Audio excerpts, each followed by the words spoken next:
সঁচাকৈ আজি শিৱসাগৰ জিলাৰ ঐতিহ্যমণ্ডিত শিৱসাগৰ শিৱদৌল প্ৰাংগণত আজি সকলোখিনি আমি সমলয় গোষ্ঠী গোট খাইছোঁ।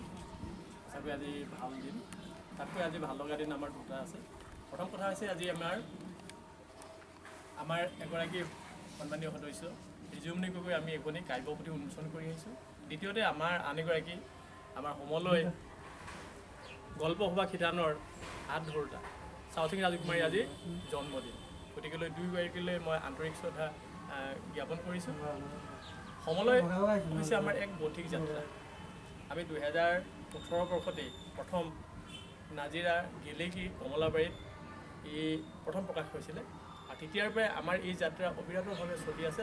আমি আশা কৰিম আমাৰ সমলয় আমাৰ যি উদ্দেশ্য বা যি আমাৰ লক্ষ্য, সেই লক্ষ্যত যাতে উপনীত হওঁ। সঁচাকৈ আজি ভাল লাগিছে। আমাৰ বিভিন্ন দেশলৈ আমাৰ এই পঢ়ুৱৈ আছে আৰু প্ৰবাসী চৰাটো আমাৰ ইতিমধ্যে আমাৰ আছে। প্ৰবাসী চৰাটো বিভিন্ন আমাৰ দেশৰ বাহিৰত থকা বিভিন্নজনে তাত লিখনি আগবঢ়াইছে।